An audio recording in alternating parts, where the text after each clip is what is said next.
Re-repair pa pala tayo ng Bluetooth speaker. Tapos ituro ko kung paano buksan po ito. First time ko magbukas ng ganito. Yun o. Basta panoorin nyo na lang po ito. Yan, dyan ko po sinundot yung kuhan. Tapos ganun po. Dito, yan. Tapos sa kabila. Ganun din yung gawin sa kabila. Dito. Natatanggal pala yung kuhan. Rubber. Radiator nya. Dyan. Sundutin nyo na lang dyan. Medyo may kahirapan. Pero pag nabuksan na po, madali na lang po.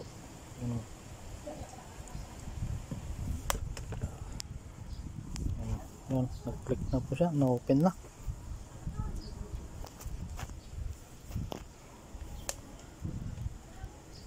Ganun po, ganun din sa kabila. Yan na, tanggal na po. Hindi nakadikit yung radiator niya. Base radiator.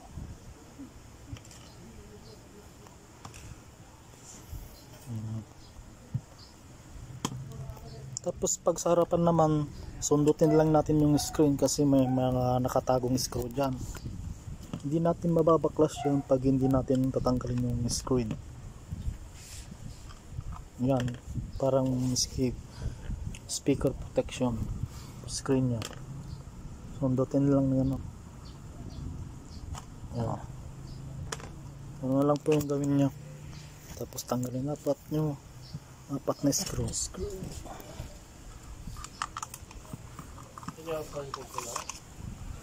Apat na screw. Kasi karamihan na mga mini Bluetooth ganito po, nakatago po yung mga screw, kaya hindi nila manap yung mga screws. Apat lang na screw.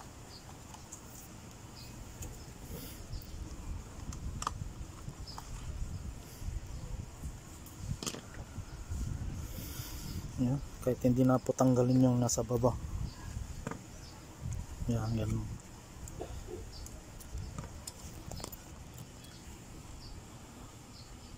Bago natin tanggalin yung ganyan po yung mga connection yan, lagyan natin ng marking kahit yung isa. Kung parehas po sila, kailangan po lagyan ng marking.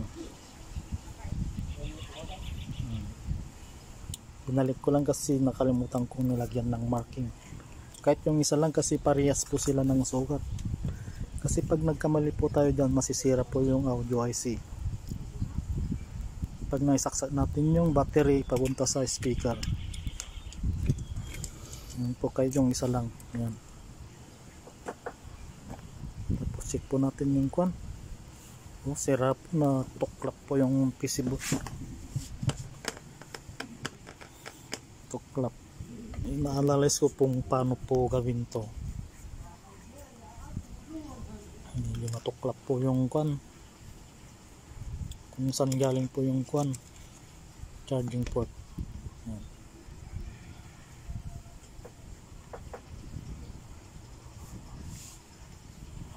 Yun na lang kung ano diskarte po nito.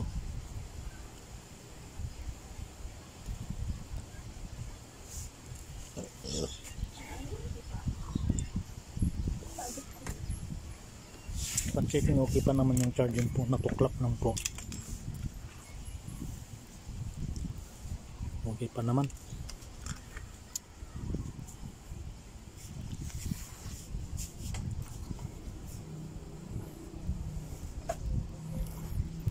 Analyzing.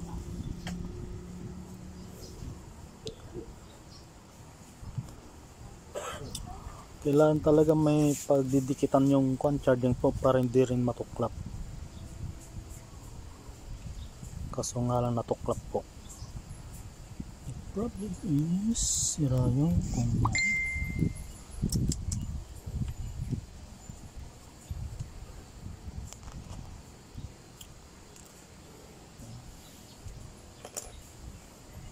Panoorin nyo na po yung gagawin ko, kung paano yung gagawin ko dyan.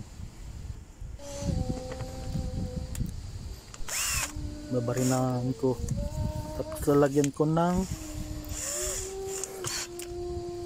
terminal ng LED, yung parang metal po niya. Yun po yung ilalagay ko dyan. Matuklap po kasi oh.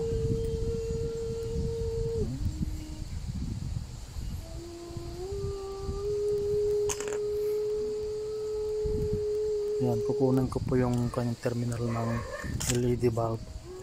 Tapos yun po yung lalagay ko po dyan.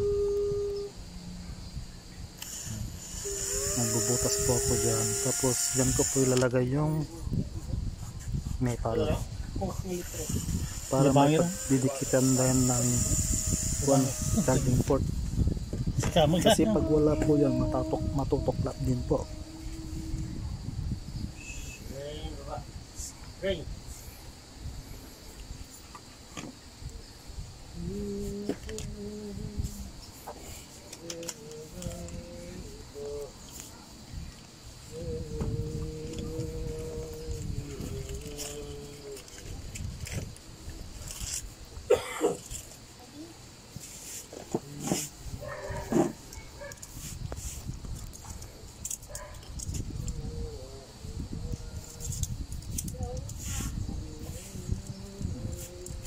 Isang ko para mailinang ko din yung terminal ng LED para hindi umaalog.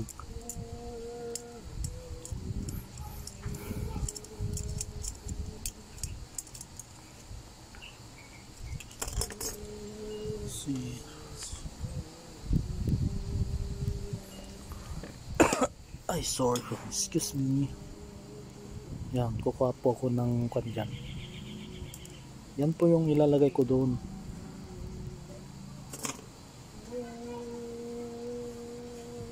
Dyan kasi didikit yung charging port.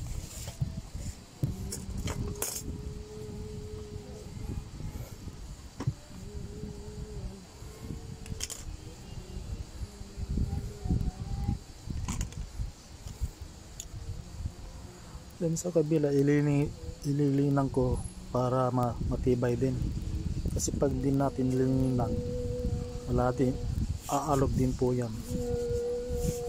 Yan po yung gagawin.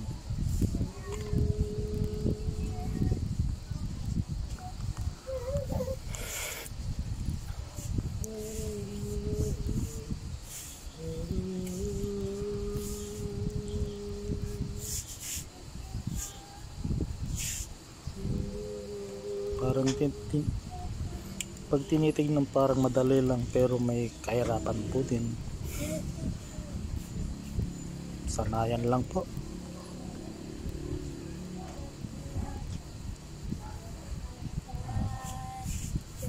Tapos tinupi ko. Tapos ililinang ko dyan sa likod.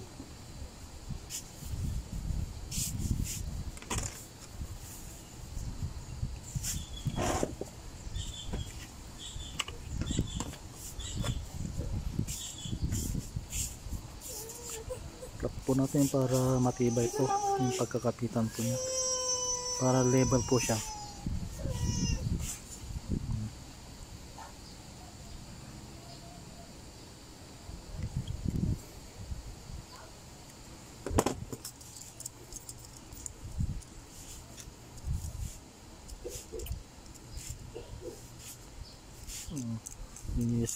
Kinikis-kisan ko yung tuklap po ng kwan. Then ko po idudugtong yung kwan, yung jumper nya, kasi natuklap po kasi sa mismong positive po nya, pero sa negative hindi mo naman po natuklap,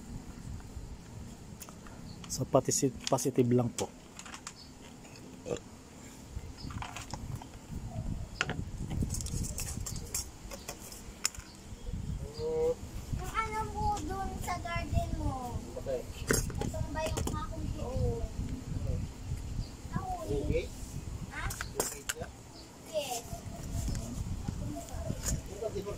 Tinawag ko sa akin. Lininang ko na kunanda. Lininang ko na sa likod niya. Tapos lalagyan ko din po dito. para dyan po didikit yung kuan charging port.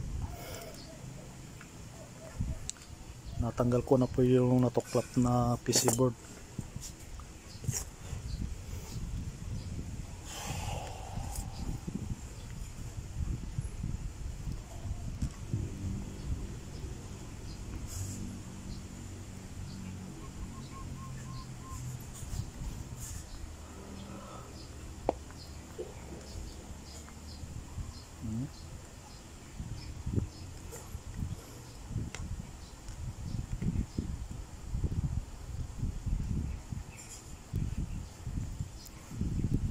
Linis. Saka natin nilagay.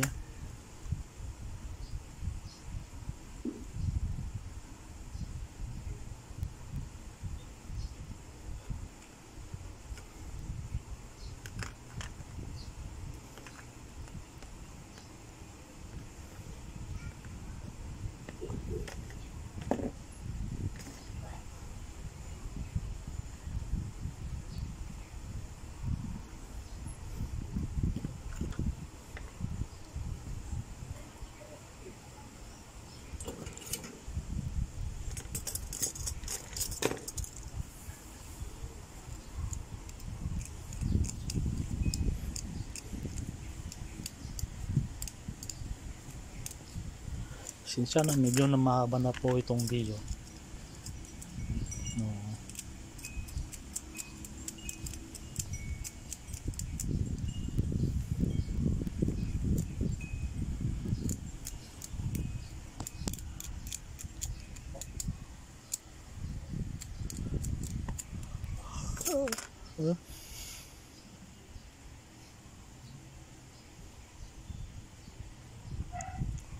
Tapos ganun po natin, balik po natin.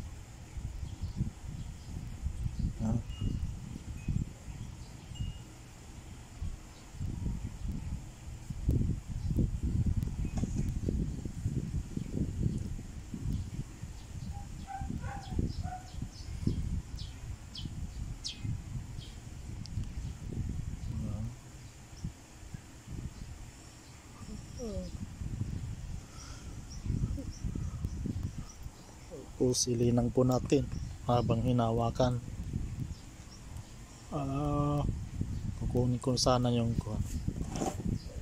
hot air, pero hindi na. Ganyan na lang po, ilinang ko na lang po.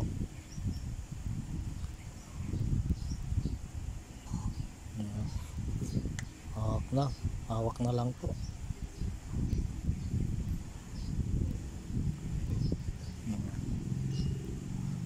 Kuha ko ng lead. Ayaw mag-flat, kailangan ng lead.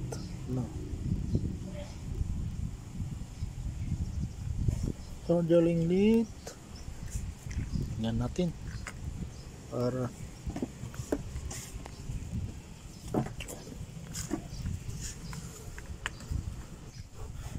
natin ng soldering lead para nagkon na, dumikit na po.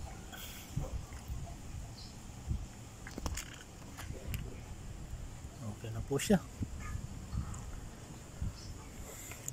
Linang ko na lang po yung hindi ko na siguro ipapakita kasi masyado na pong mahaba.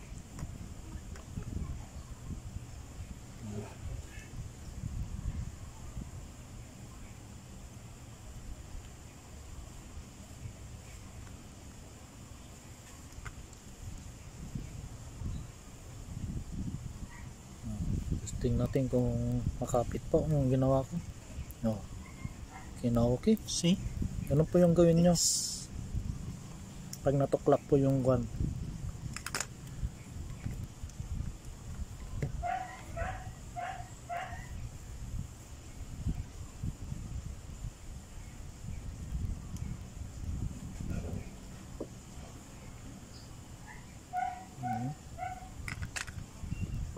napit po siya.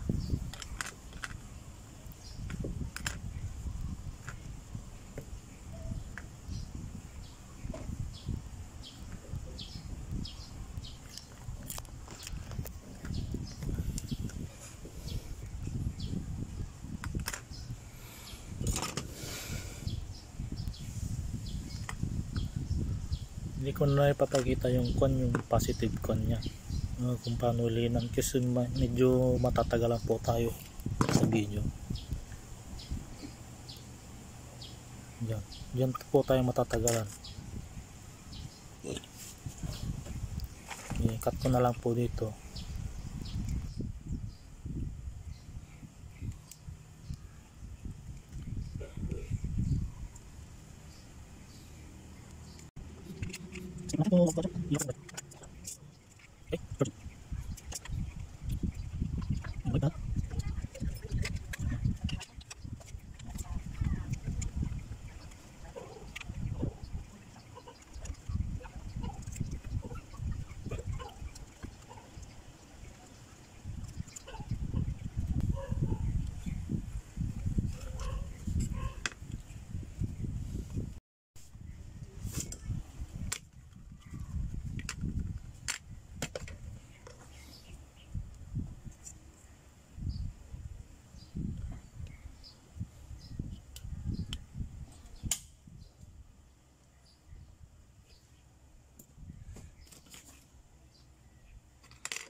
Rubber.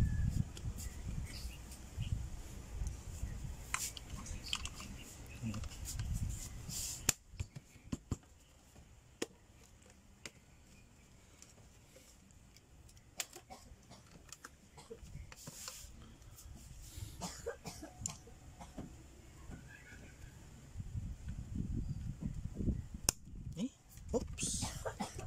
Ay pugat yung rubber.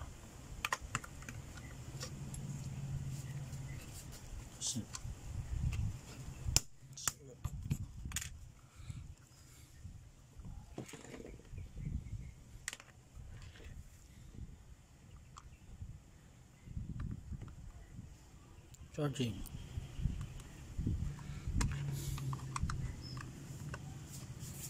Let's try natin. Bluetooth mode. Okay na po siya. Charging na.